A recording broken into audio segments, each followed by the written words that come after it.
Assalamualaikum warahmatullahi wabarakatuh. Waalaikumsalam warahmatullahi wabarakatuh. Selamat pagi semuanya. Pagi.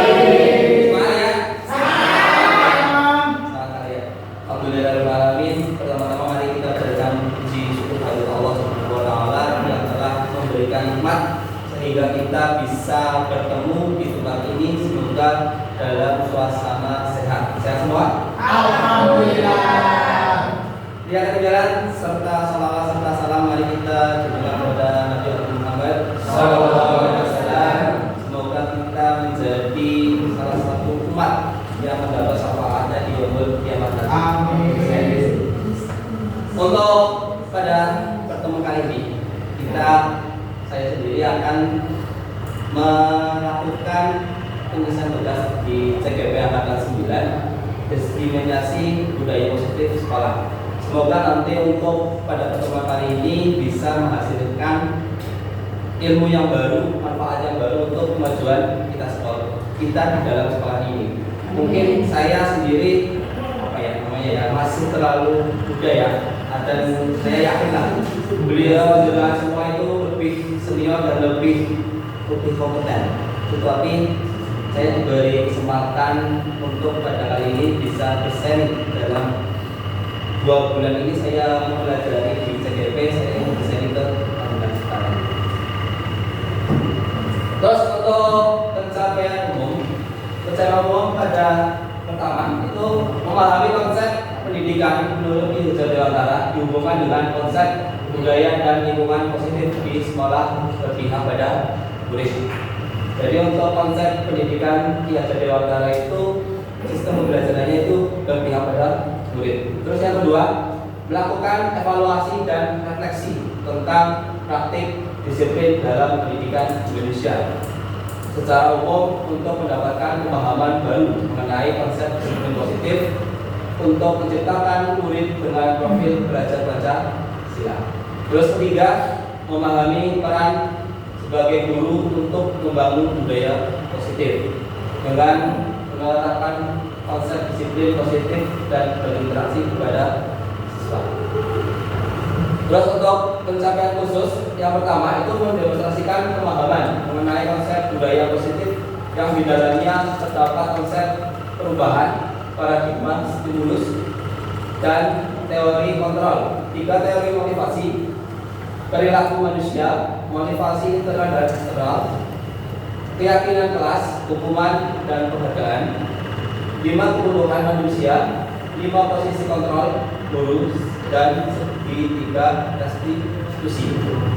Terus kedua, menerapkan strategi disiplin positif yang memerdekakan murid dan menciptakan ekosistem sekolah aman dan berpikir berpihak pada murid. Pada poin kedua ini, jadi itu nanti kita menerapkan strategi disiplin siswa. Mungkin untuk yang poin 2 ini sudah biasa kita lalui di sekolah kita. Terus yang ketiga, menyusun langkah-langkah dan strategi aksi nyata yang efektif dan mewujudkan kolaborasi seluruh pemangku kepentingan sekolah baik agar terciptanya budaya positif yang dapat mengembangkan karakter murid. Yang terakhir, berpikir efektif dan kritis terhadap budaya di sekolah dan senantiasa mengembangkan sesuai kebutuhan sosial dan emosional murid. Sebelum lanjut, ada pertanyaan pemantik. Kira-kira menurut kalian hukuman dapat mendisiplinkan anak, kira-kira setuju atau tidak? Hukuman dapat mendisiplinkan anak, setuju atau tidak? Ini belum BK? Tidak. Berarti tidak setuju ya. Untuk yang kedua, memberi hukuman dengan hal positif seperti membaca, membersihkan dalam sekolah dapat meningkatkan disiplin anak. Kira-kira setuju atau tidak? Setuju? Oke.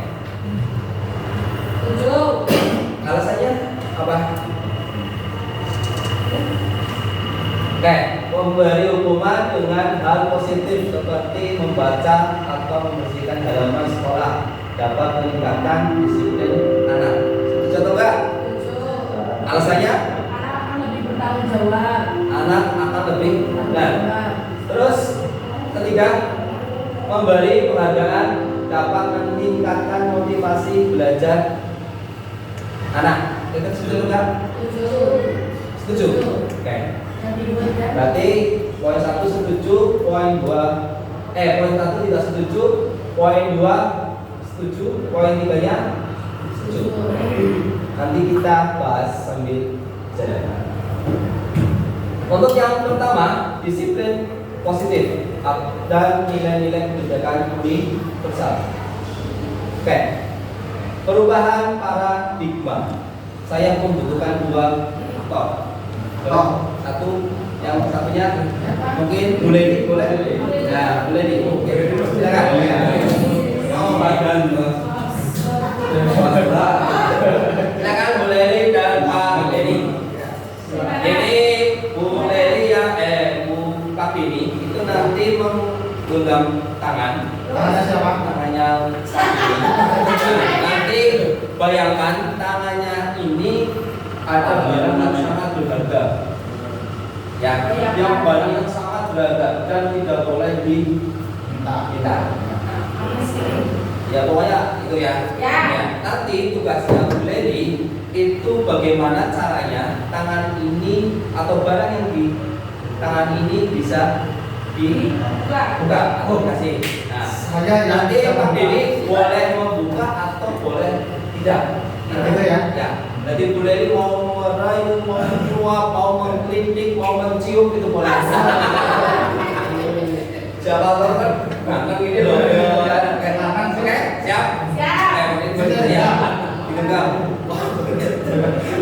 Makanya ini laki-laki perempuan bukan mau. Ya kan? Makanya nanti Bu Leli bagaimana caranya bisa merayu. Oke, silakan. Pak, saya minta yang di dalamnya itu dong. Di dalam mana? Itu. Di dalam apa? Ini di dalam genggaman jenengan. Ini yang digenggam adalah barang berharga. Apa itu harganya? Berharganya ini antara hidup dan mati. Ketika saya buka, ini saya mati. Nanti saya kasih uang 100, dia pinjam uang 100. Pinjam dulu 100. Ini hidup dan mati saya, ini barang berharga saya. Bisa sampai tidak bisa untuk saya minta lah itu yang di dalamnya itu. Ini kalau nyawa, kalau diberikan ke jenengan, saya meninggal. Kalau tetap di sini saya bisa melanjutkan hidup saya. Bisa Pak, masa seperti itu sama saya. Kita kan teman.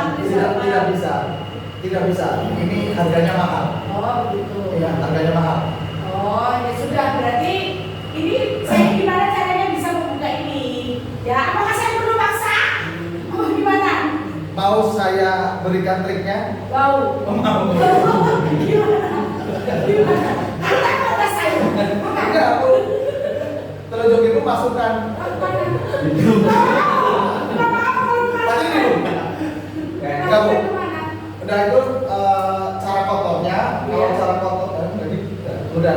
Kalau saya nggak boleh ya. Atau Oke, nggak boleh. oke. Ya. Nanti kita beri untuk boleh dan Pak ini.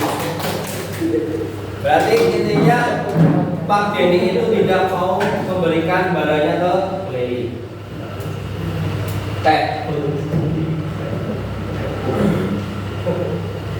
Pertanyaannya, apakah Anda membuka kedua tangannya? Tidak ya? Tidak. Terus siapakah yang memegang kontrol untuk membuka dan menutup genggaman tangan? Kita sendiri.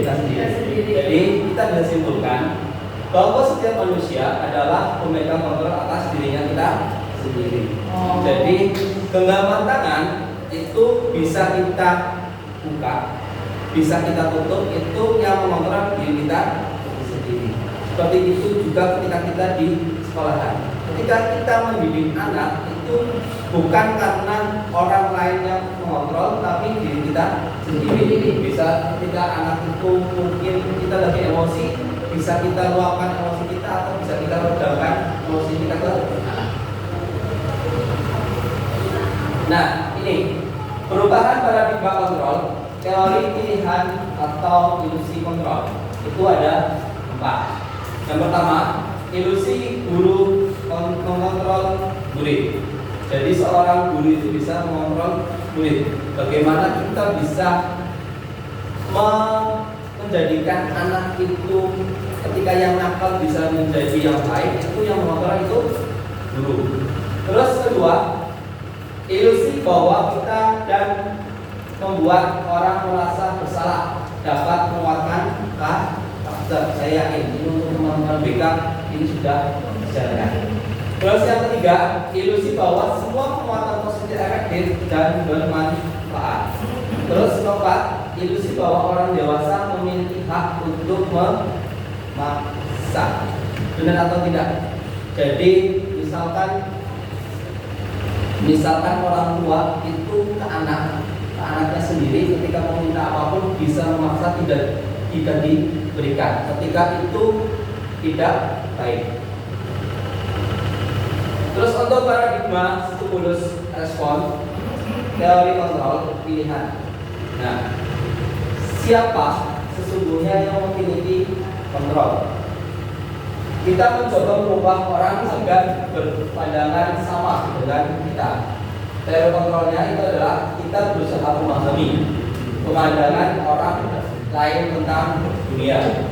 Kedua, perilaku buruk dilihat sebagai suatu kesalahan. Setuju ya? Perilaku buruk itu dilihat sebagai suatu kesalahan. Biasanya kan kita merespon seperti itu. Misalkan anak itu merokok, itu kita melihatnya itu adalah anak itu membuat kesalahan. Sama perilaku dengan kalau teori kontrolnya, semua perilaku memiliki tujuan. Saya yakin ketika misalkan anak mau minggat saja, pasti mempunyai suatu tujuan. Nah itu tujuannya benar atau salah. Terus orang lain bisa mengontrol saya. Kalau teori kontrol itu hanya Anda yang bisa mengontrol diri Anda. Terus saya bisa mengontrol orang lain. Untuk teori kontrolnya, Anda tidak bisa mengontrol orang lain. Kayak tadi, antara Bu Pak Dini sama Bu Leli. Sedang Pak Dini bisa mengontrol dirinya sendiri, sedangkan Bu Leli itu tidak bisa mengontrol Pak Dini. Terus untuk yang selanjutnya, pemaksaan pada suatu tujuan gagal. Untuk teori kontrolnya, kolaborasi dan konsekuensi menciptakan pilihan-pilihan baru. Ketika kita melaksanakan atau kegiatan yang gagal, kita ada pilihan-pilihan yang baru. Terus terakhir, model berpikir menang atau kalah. Nah, kalau untuk teori kontrolnya, model berpikir menang.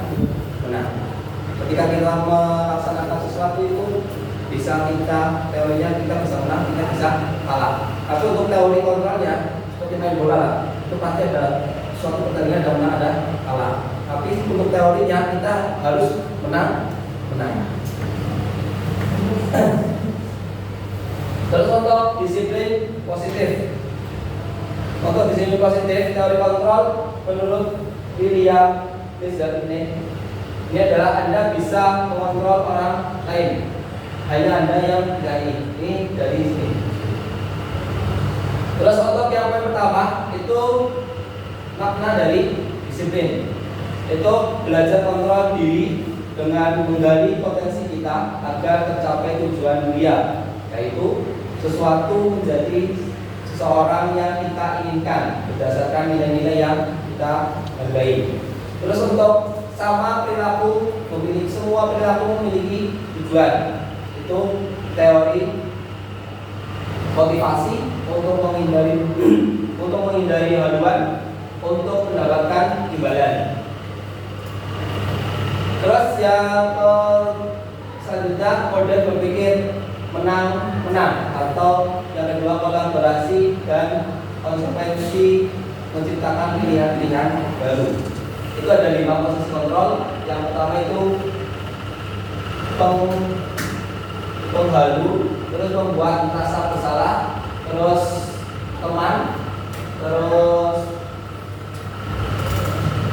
manajer dan pemantau, dan yang terakhir itu segitiga restitusi. Kalau yang ini segitiga restitusi itu pasti saya yakin Bapak Ibu guru sudah melakukannya, cuman mungkin belum. Nah, belum semuanya. Saya yakin lah menjadi manajer itu pasti saya sudah. Terus menjadi teman, apalagi BK, ketika mendampingi siswa itu sudah bisa sebagai penghukum. Kalau penghukum biasanya itu koordinator STP 2K. Ketika ada yang salah itu biasanya langsung dihukum, nggak bisa jadi teman. Terus yang terakhir itu adalah realitas atau kebutuhan kita berbeda. Kita berusaha memahami pandangan orang lain tentang di mana setiap orang memiliki gambaran berbeda. 5 kebutuhan dasar manusia: bertahan hidup, terus penguasaan kasih sayang dan rasa diterima, kesenangan dan kebebasan. Nah, apakah makna disiplin? Kita berasal dari kata bahasa Latin disiplina, yang artinya adalah belajar. Yang kedua, makna dari asal dari kata ini berkonotasi dengan disiplin diri dari murid-murid Kratos dan Plato. Ketiga, disiplin diri membuat orang menggali potensi menuju sebuah tujuan apa yang dihargai. Namun dalam budaya kita, makna kata disiplin telah berubah menjadi sesuatu yang dilakukan seseorang pada orang lain untuk mendapatkan kepatuhan, kecenderungan umum, dan menghubungkan kata disiplin dan ketidaknyamanan bukan dengan apa yang kita hargai atau pencapaian suatu tujuan yang mulia. Selanjutnya, nilai-nilai kebajikan universal. Nilai-nilai kebajikan adalah sifat positif manusia yang merupakan tujuan mulia yang ingin dicapai setiap individu. Nilai-nilai tersebut bersifat universal dan lintas bahasa, suku, bangsa, agama maupun latar belakang. Setiap perilaku perbuatan memiliki tujuan. Ini menurut Dr. William Besser pada teori kontrol tahun 1084. Terus kedua, dengan mengaitkan nilai-nilai kebajikan yang diyakini seorang, maka motivasi instruksi akan terbangun sehingga menggerakkan motivasi diri dalam untuk mencapai tujuan mulia yang diinginkan.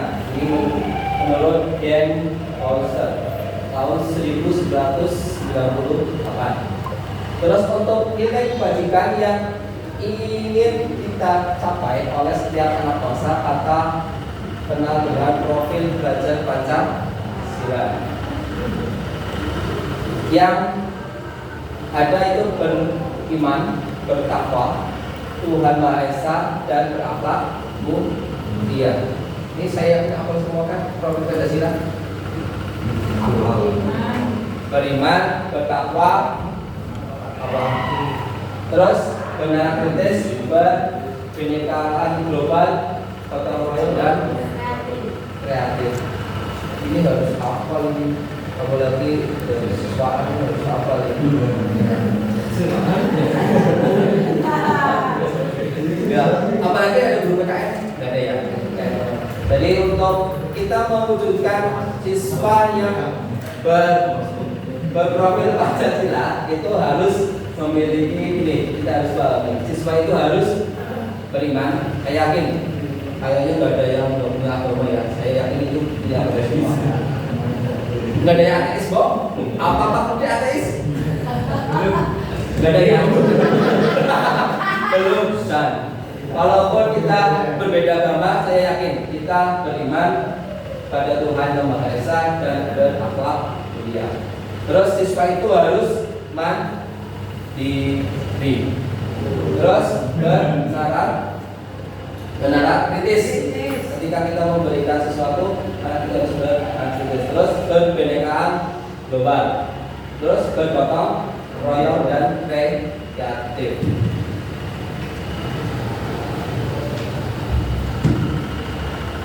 Terus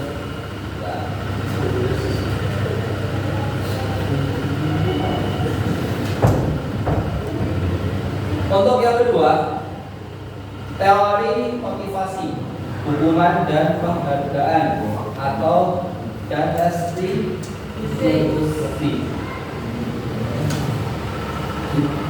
Teori motivasi perilaku manusia. Motivasi itu ada 3, yaitu motivasi eksternal, motivasi internal, dan motivasi eksternal juga ada 2. Terus motivasi internal dengan tujuan disiplin positif. Kita bahas yang pertama, yaitu adalah untuk menghindari ketidaknyamanan atau hukuman. Apa yang akan terjadi apabila saya tidak melakukannya? Jadi untuk menghindari ketidaknyamanan atau hukuman itu ada pertanyaan, apa yang akan terjadi apabila saya tidak melakukannya? Dan untuk motivasi eksternal kedua itu untuk mendapatkan imbalan dari orang lain atau institusi. Apa yang akan saya dapatkan apabila saya melakukannya? Nah ini saya yakin untuk yang kedua ini pasti motivasinya banyak. Apalagi pembina-pembina ekskul itu motivasinya untuk mendapatkan penghargaan atau imbalan itu banyak. Jadi ini apa yang akan saya dapatkan apabila saya melakukannya. Nah, ini motivasi dari eksternal. Untuk motivasi internal, tujuan disiplin positif itu untuk menghargai diri sendiri. Saya akan menjadi orang yang seperti apa apabila saya melakukannya. Jadi untuk motivasi diri sendiri itu kita harus menanamkan saya akan menjadi orang yang seperti apa bila saya melakukannya.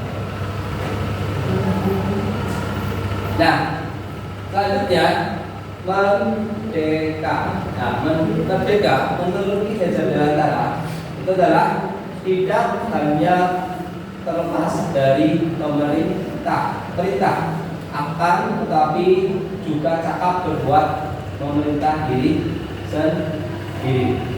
Ini jadi untuk pengertian dari merdeka menurut Ki Hajar Dewantara,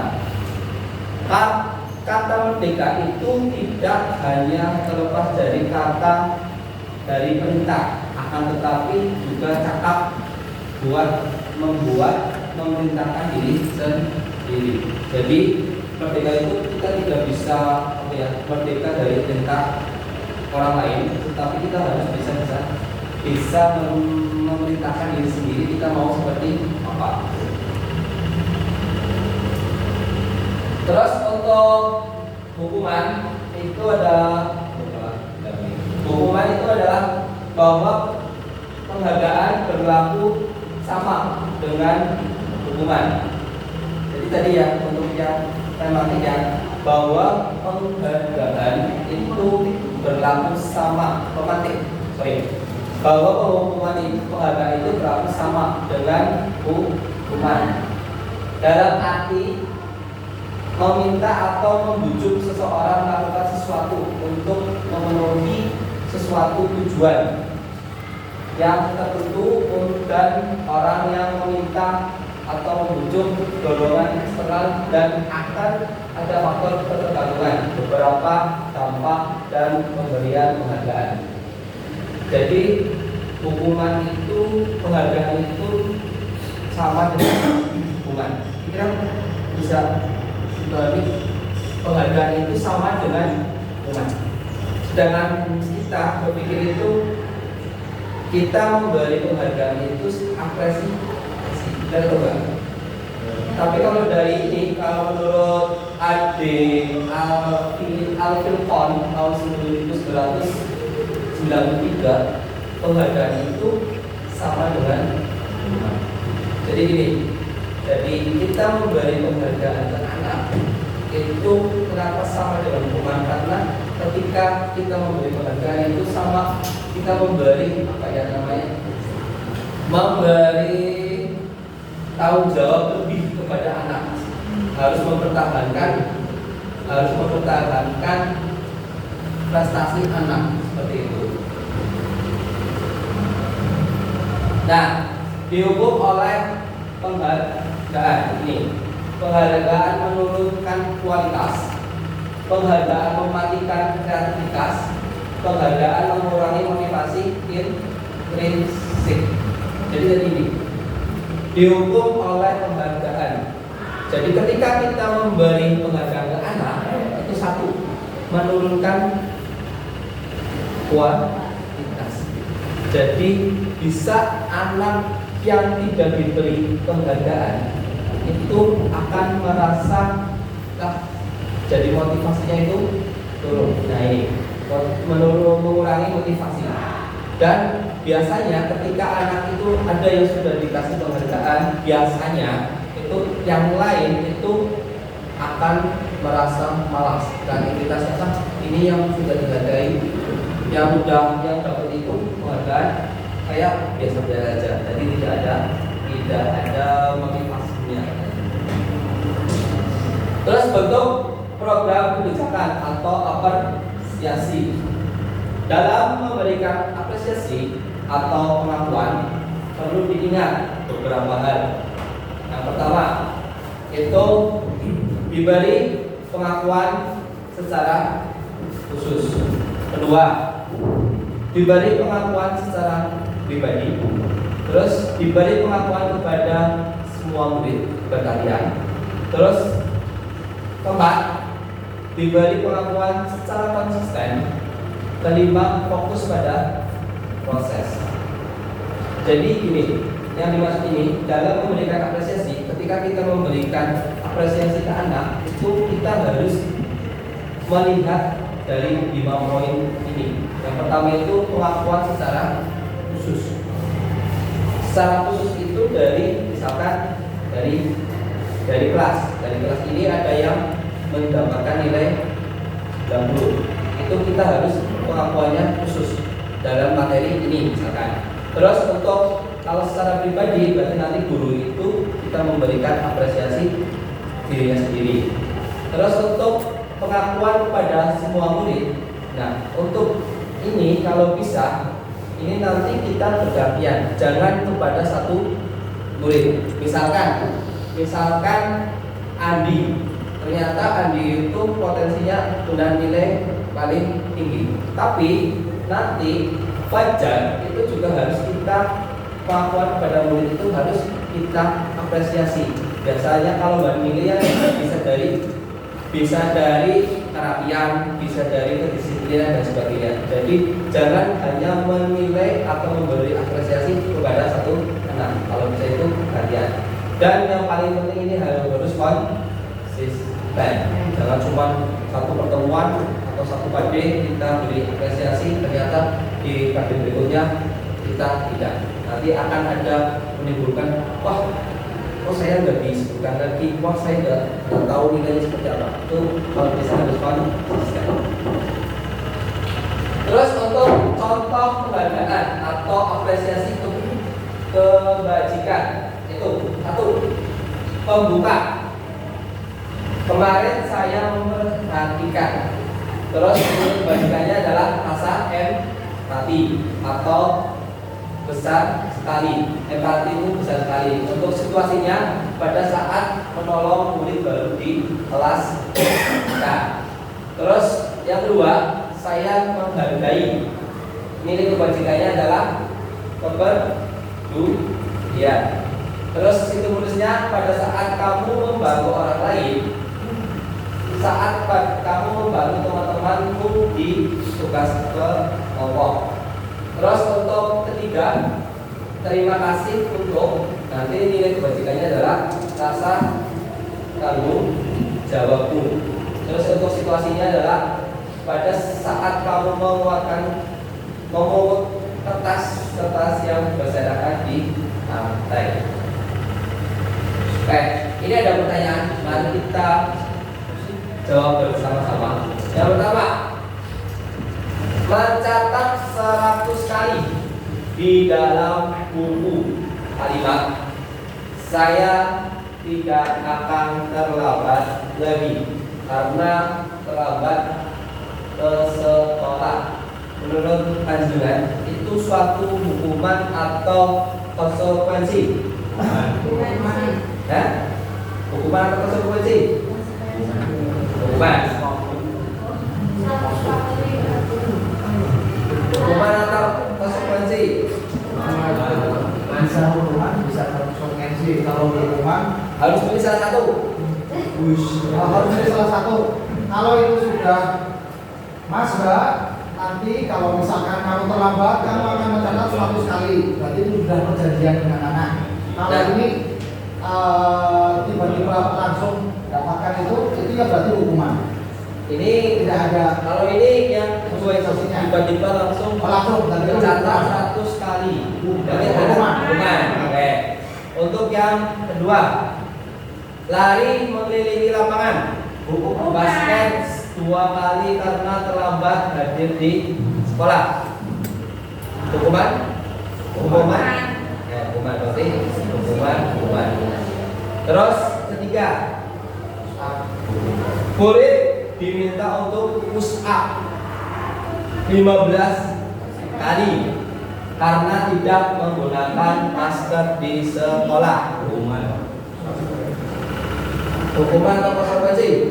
Ayo Pak Adit, hukuman atau konsekuensi? Hukuman. Berarti hukuman. Terus Kertas konsekuensi. konsekuensi. Menggantikan kertas. Nah, SMP 2K ini ya, contohnya ini gimana SMP 2K?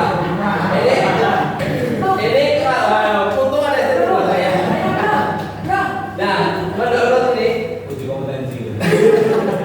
Sudah layak atau belum benar-benar penjelasan SMP ya. Jadi gini, murid diminta untuk push up 15 kali karena tidak menggunakan masker sekolah. Menurut dia konsekuensi.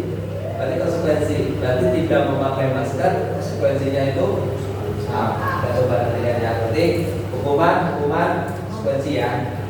Kita tunjukkan ya. Terus untuk yang keempat, menggantikan untuk kertas tugas teman yang telah dicoret. Konsekuensi. Berarti hukuman konsekuensi. Terus selanjutnya membersihkan tumpahan air. Konsekuensi. Berarti hukuman konsekuensi. Oke. Terus selanjutnya murid disuruh untuk mengenakan sepatu seharian di sekolah karena tidak menggunakan masker putih. Menggunakan sepatu hitam. Ini tidak menggunakan sepatu, disuruh tidak menggunakan sepatu seharian karena murid itu tidak menggunakan sepatu warna hitam. Jadi hukuman ya, hukuman konsekuensi hukuman. Terus lari mengelilingi lapangan basket 2 kali karena terlambat 10 menit untuk mengikuti pelajaran BCOK. Hukuman. Oke, kita Konsekuensi bisa itu karena sudah perjanjian dengan nih kita cek. Salah 2 ini. Ini salah. Yang ketiga. Nah ini kita kalau buat koordinator itu katanya belum paham. Kita bahas ya, mencatat siswa itu suruh mencatat 100 kali ya. Itu suatu hukuman. Karena ini mencatat 100 kali, tidak ada kesepakatan. Terus yang kedua, lari mengelilingi lapangan basket 2 kali karena terlambat hadir di sekolah itu adalah hubungan. Terus ketiga, murid diminta push up 15 kali karena tidak menggunakan masker di ke sekolah. Ini termasuk hukuman di Pak Supono, hukuman konsekuensi. Jadi besok ketika suruh push up itu masuknya hukuman konsekuensi. Karena sekarang tidak pakai masker, sudah. Berarti Iya kan, tadi saya berarti ini pertanyaannya salah. Ya, itu. Terus menggantikan kertas tugas teman yang telah dicoret. Jadi gini, konsekuensi ya. Ini kenapa ini konsekuensi? Karena si anak ini sudah mencoret-coret kertas teman. Jadi konsekuensinya harus menggantikan. Terus selanjutnya membersihkan tumpahan air di meja karena tersenggol pada saat belajar. Jadi ketika anak itu lagi belajar melupakan air, tapi konsekuensinya itu harus membersihkan. Terus boleh disuruh untuk tidak mengenakan sepatu seharian di sekolah karena tidak menggunakan sepatu warna. Nah, itu termasuk hukuman karena untuk peraturan harus memakai warna.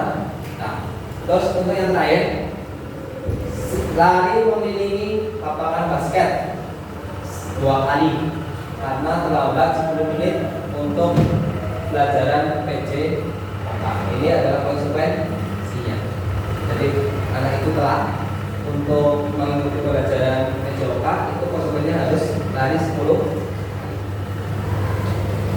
Nah, ini perbedaan, kita bisa lihat perbedaan antara hukuman dan konsekuensi.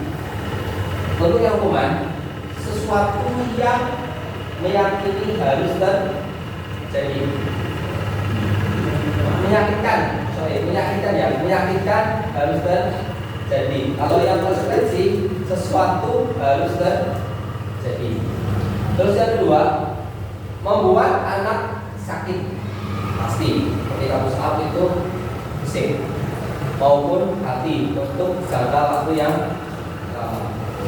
Jadi ini harus kita lihat juga ketika kita memberikan hukuman itu kira-kira ini membuat sakit hati anak itu lama atau sebentar. Kalau bisa itu untuk membuat sakit hati ini jangan sampai kita berikan ke anak, cukup paksa dari kita memberikan. Terus untuk konsekuensinya adalah anak menghargai disiplin. Terus membuat anak merasa tidak nyaman dalam jangka waktu pendek. Tadi ya, antara lari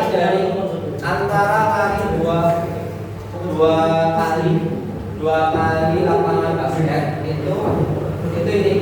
Jadi ketika yang hukuman itu karena pasti akan malu dan akan sakit. Tapi untuk konsekuensinya itu merasa tidak nyaman karena untuk PJOK itu sendiri. Terus untuk ketiga, anak membenci kedisiplinan. Saya yakin ketika anak sudah dihukum pasti itu akan membenci kedisiplinan. Terus konsekuensinya anak akan menghargai disiplin. Terus paksaan. Terus konsekuensinya adalah stimulus atau tambahan. Terus selanjutnya mendorong anak menyakiti diri sendiri. Konsekuensinya mendorong anak agar mudah menyesuaikan diri. Terus untuk hukuman yang selanjutnya, konsep dari yang buruk. Konsekuensi itu adalah konsep diri yang baik. Anak belajar untuk menyembunyikan kesalahan. Konsekuensi anak belajar untuk mematuhi peraturan.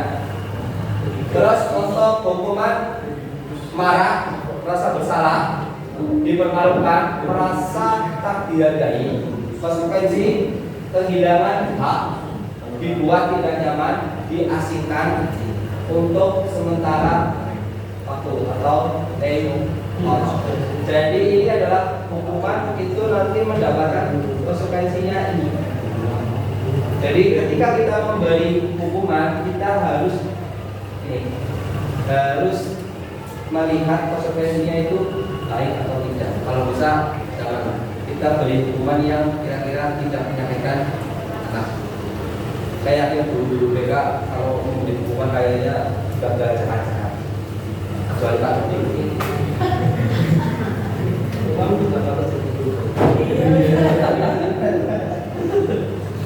Oke, kita lanjutkan. Oh, silakan. Kita lanjutkan nih. Untuk apa itu restitusi? Restitusi adalah proses menciptakan kondisi yang bagi murid untuk memperbaiki kesalahan mereka sehingga mereka bisa kembali pada kelompok mereka dengan karakter yang lebih kuat. Restitusi juga merupakan proses kolaboratif yang mengajarkan murid untuk mencari solusi untuk memecahkan masalah mereka dan membantu murid berpikir tentang orang seperti apa yang mereka ingin menjadi tujuan dia dan bagaimana mereka harus memperlakukan orang lain. Ini menurut Pausen 2004. Jadi itu adalah kita bisa mereka mengembalikan kepada kelompok mereka kondisi bagi murid yang memperbaiki kesalahan. Kita bisa kenal dengan segitiga restitusi. Saya yakin ini pasti sudah paham. Apalagi BK. Restitusi ini sudah makanan setiap hari.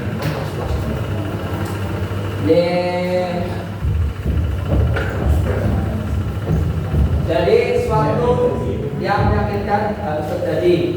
Restitusinya itu suatu hal harus terjadi, tentu perubahan pilihan. Nah, 9 ini ada 9 ciri-ciri restitusi. Yang pertama, bukan untuk menebus kesalahan, namun untuk belajar dari kesalahan. Jadi restitusi itu memiliki 9 ciri. Ciri yang pertama itu bukan untuk menebus kesalahan, namun untuk belajar dari kesalahan. Kedua, memperbaiki hubungan. Jadi ketika anak itu sudah melakukan kesalahan, yang pertama itu kita harus belajar dari kesalahan apa yang mereka sudah lakukan. Yang kedua itu kita memperbaiki hubungan. Terus ketiga, tawaran bukan pemaksaan. Jadi suatu restitusi itu adalah kita hanya menawarkan, bukan untuk memaksa mencarikan solusi, tapi solusi itu dari anak. Terus keempat, restitusi menuntut untuk melihat keadilan diri. Selanjutnya, restitusi mencari kebutuhan dasar yang mendasari tindakan. Selanjutnya, restitusi diri adalah cara yang paling baik. Selanjutnya, restitusi fokus pada karakter, bukan pada tindakan. Terus, restitusi fokus pada solusi. Jadi restitusi itu untuk mencari solusi. Terus terakhir, restitusi mengembalikan murid yang berbuat salah pada kelompoknya. Jadi bisa kita pahami atau kita simpulkan ketika kita menghadapi anak yang melakukan kesalahan dan kita menggunakan restitusi itu, kita harus ada 9 cara ini. Terus selanjutnya ada keyakinan kelas. Mengapa tidak peraturan saja? Mengapa harus keyakinan kelas? Ini udah ada yang melakukan keyakinan kelas? Keyakinan kelas. Apa bedanya keyakinan kelas sama peraturan? Dan penting yakin. Ini dari PK apa? Peraturan itu mengikat, keyakinan itu cuma perasaan. Ya, keyakinan kalau peraturan itu kita mengikat, ketika keyakinan kita hanya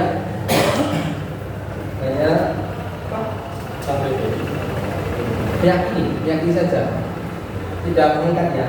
Nah ini poin yang pertama, mengapa kita memiliki peraturan kelas harus menggunakan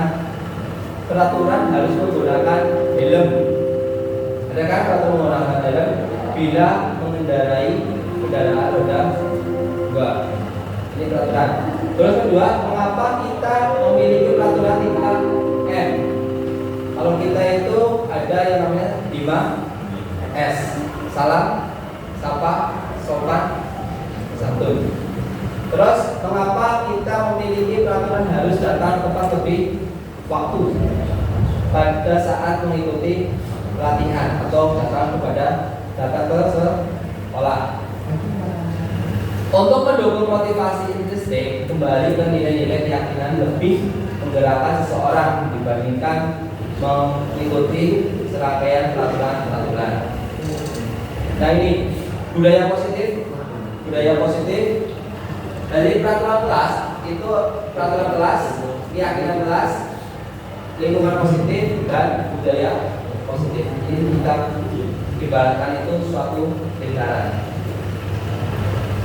Nih, yang mana yang merupakan keyakinan kelas? Coba kita ada dua gambar. Yang mana yang merupakan keyakinan kelas? Yang mana kira-kira? Kalau yang pertama itu kesepakatan kelas, datang tepat waktu, mengucapkan salam, terus menjaga kebersihan sekolah. Terus ketiga, berdoa sebelum dan sesudah kegiatan. Keempat, aktif dalam pembelajaran. Terakhir, tertib. Yang untuk kedua, kesepakatan kelas. Kami guru dan murid yang saling menyayangi. Kami murid yang semangat belajar. Kami murid yang peduli dengan teman-teman. Menurut panjenengan semua, dari dua gambar ini, mana yang merupakan keyakinan kelas?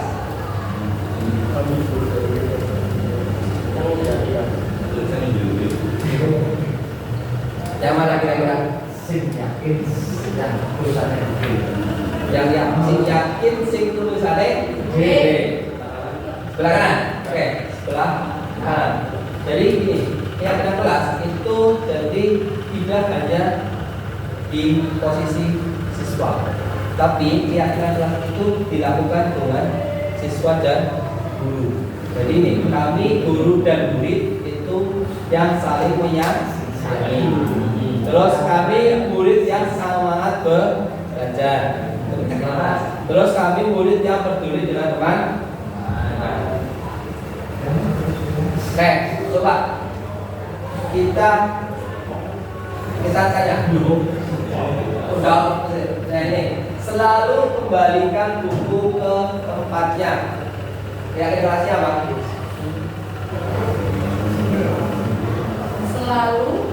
Selalu kembalikan buku pada tempatnya.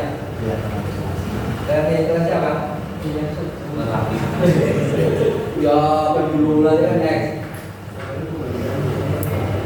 Tanggung jawab ya, benar nggak? Tanggung jawabnya itu adalah mengembalikan buku pada tempatnya. Tanggung jawab? Tanggung jawab disiplin. Tanggung jawab. Terus dilarang mengganggu orang lain. Berarti kita menghargai orang lain. Terus hadir 15 menit sebelum pembelajaran. Keyakinan kelasnya apa? Disiplin. Terus dilarang melakukan kekerasan. Keyakinan kelasnya apa? Sayang. Saling menyayangi. Tidak menggunakan narkoba. Keyakinan kelasnya apa?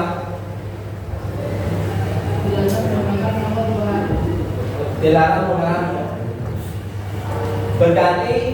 bergantian atau menunggu giliran. Tertib. Menggunakan masker. Disiplin. Jangan berdiri di kelas dan koridor. Apa? Berarti tertib. Dan coba tahu jawab, menghormati orang lain. Terus, nah ini melakukan kekerasan, bisa keselamatan atau menghormati orang lain. Terus tidak menggunakan narkoba. jelas itu tentang kesehatan. Nah, Terus bergantian atau menunggu bergiliran antri itu adalah menghormati orang lain atau bersahabat. Jadi kalau yang poin ini tidak hanya untuk siswa, tapi untuk guru pun seperti itu. Ketika masuk ke kamar mandi, berarti harus bergantian. Ingat ya, kamar mandinya satu ya. Makanya kamar mandinya hanya satu, berarti kita harus menghormati orang lain yang ada di dalam. Kalau Pak Didi benar ya, dan harus bersabar walaupun sudah lepet. Kita harus bersabar. Terus menggunakan masker itu adalah kesehatan dan keselamatan. Terus untuk jalan berlari di koridor itu adalah keselamatan dan keamanan. Kalau masker kadang santai juga. Nah, sudah. Kalau yang poin ini ya menggunakan masker ini berarti sarankan juga ya. Gaya hidup berarti ya. Ayo ditutupi. Apalagi yang untuk menutupi lipstick yang merah-merah kan. Nah, berarti ini nanti keselnya 2 kali ya. Nanti garis bawahi ya. Pikir Mas, saya cuma dipikirkan. Jangan cuma dipikirkan, tapi nanti ada bentuknya nanti. Kayak MU kan ada jual bentuk. Oke, kita lanjut. Kita lanjut. Kebutuhan dasar manusia dan dunia berkualitas. Ini kayaknya poin terakhir. Nah, ini kebutuhan manusia, dasar manusia. Itu ada Pak. Terus nomor 7. Iya ya, sudah ada ini. Harus mendapatkan CGP. Harus sudah. Berarti besok ketika CGP ini sudah. Berarti kan udah makanan sehari-hari. Kebutuhan manusia itu ada 4. Yang pertama itu adalah kasih sayang. Kasih sayang. Kalau nggak ada sayang, kalau nggak ada cuman itu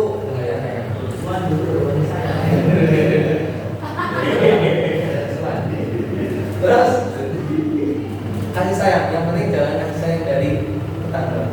Boleh dong. Kalau istimewa orang mulai tapi harus pilih-pilih juga ya. Terus yang kedua adalah penguasaan. Kebutuhan manusia itu adalah penguasaan. Terus ketiga adalah kesenangan. Saya yakin semua bapak ibu guru ini kebutuhannya itu adalah senang. Ketika kalian semua itu melakukan hal kegiatan tidak senang, saya yakin tidak akan maksimal. Terus kebutuhan manusia ini harus kebebasan, bebas pendapat, bebas bersuara dan sebagainya, itu harus bebas. Berarti ketika ini kebutuhan dasar 4 ini dengan nggak mempunyai usaha mendapatkan, berarti ini ada kekurangan dalam hidup kalian. Terus untuk selanjutnya ada 5 posisi kontrol. Wah, ini apa? Ini intinya 5 posisi kontrol itu ada 1 penghukum tadi, 2 membuat orang merasa bersalah, 3 teman, 4 pemantau, 5 manajer. Jadi untuk poin yang ini ada 5 posisi kontrol. Nih, identitas gagal kontrol ada 5 ya. Menunjuk, menyakiti, penyidik itu penghukum. Terus berceramah dan mengatakan seharusnya, ibu kecewa, itu membuat orang salah. Ini saya yakin, ini orang-orang BK ini sudah makanan sehari-hari, membuat orang salah. Seharusnya Anda itu seperti ini. Seharusnya Tidak boleh. nggak boleh. Saya orang yang salah, itu nggak boleh. Ya, berarti ini harus BK itu sebagai teman berarti. sahabat. Sahabat kan teman itu. Iya. Nah, membuat alasan-alasan untuk muridnya. Terus menghitung dan untuk memantau. Kalau untuk manajer itu mengajukan pertanyaan-pertanyaan. Nah ini kedua, untuk guru berkata, mereka guru berdua. Kalau untuk guru berkata, untuk hukum, kalau kamu tidak melakukannya, awas ya, rasakan, itu hukum. Terus untuk yang membuat rasa bersalah, itu kamu seharusnya kamu sudah tahu, ibu lebih sekali mengatakan ibu stres, hukum. Terus untuk teman itu menyesuaikan diri bila di deadline. Kalau untuk teman itu ayolah lakukan demi ibu. Masa kamu tidak mau? Ingat, tidak, ibu pernah terbantu.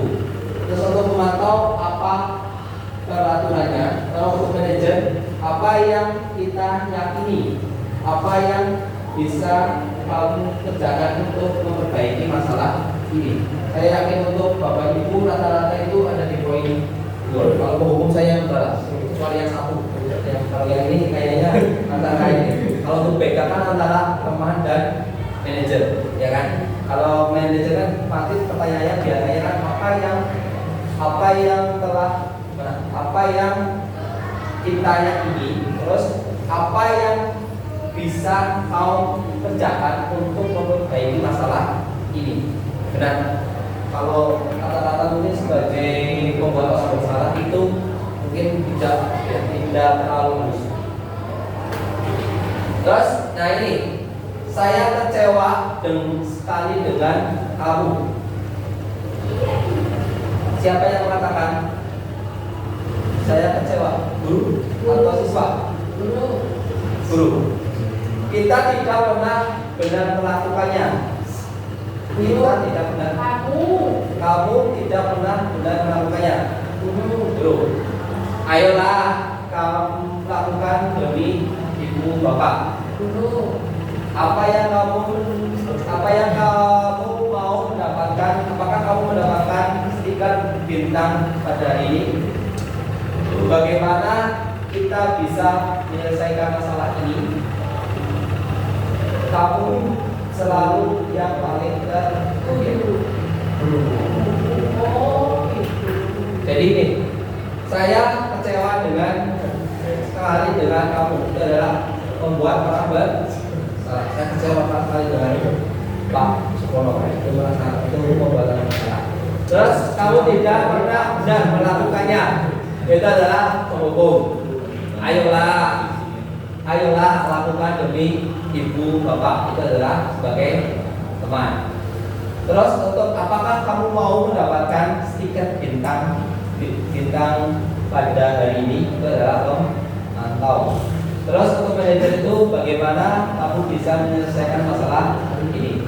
Yang terakhir, apakah kamu selalu yang paling terakhir? Itu adalah penghukum. Ini bergerak mata peraturan konsekuensi atau hadiah. Yang kedua, nilai-nilai manajer perbaikannya. Jadi kalau kamu tidak, saya akan kritik segitiga eksekusi. Ini yang saya yakin Bapak Ibu guru sudah lakukan. Nah ini segitiga eksekusi. Yang pertama, validasi kebutuhan, menyatakan keyakinan, menstabilkan identitas.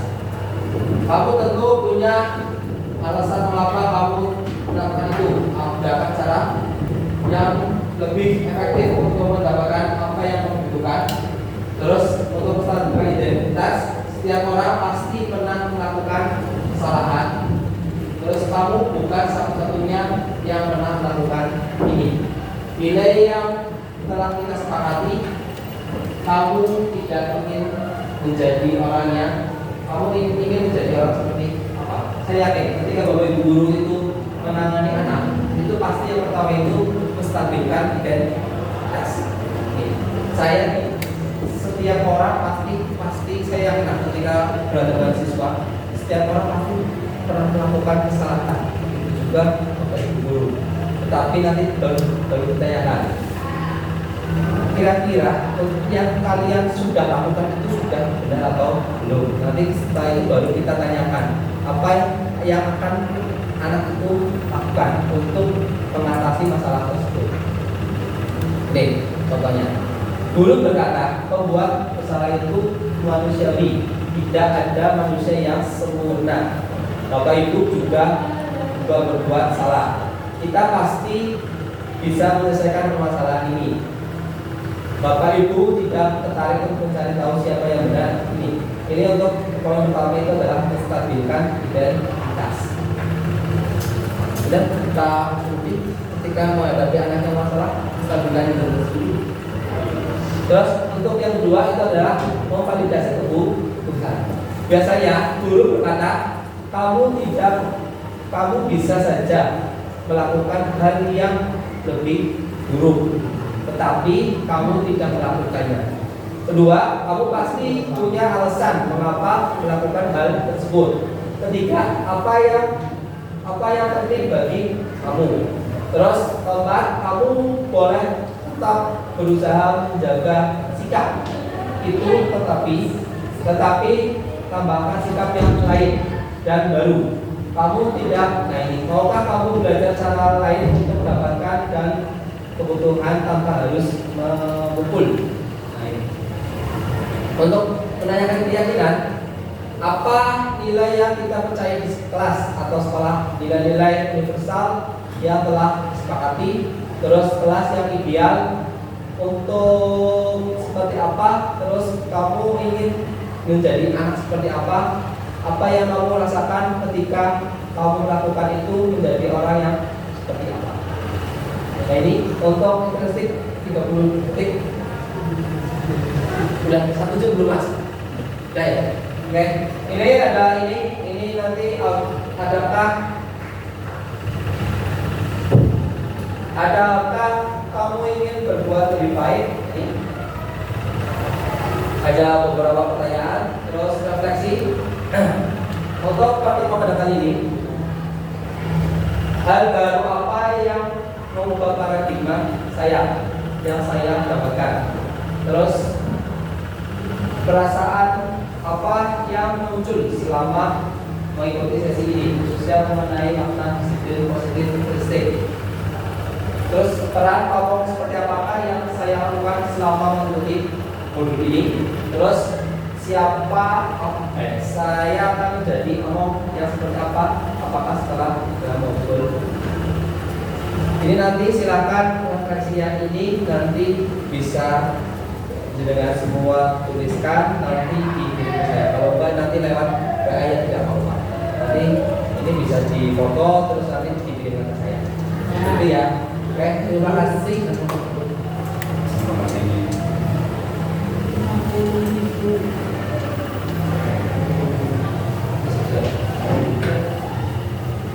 Oke, terima kasih. Untuk pada pertemuan kali ini kita sudah selesai. Semoga nanti dari pemaparan saya ada nilai hal yang baik yang bisa diambil dan bisa diterapkan di kehidupan sekolah kita. Semoga nanti Bapak Ibu yang ada di sini semua saya doakan bisa mengikuti CGP angkatan selanjutnya. Amin. Ya nanti merasakan apa yang saya rasakan. Gitu ya. Oke, saya akhiri. Wassalamualaikum warahmatullahi wabarakatuh.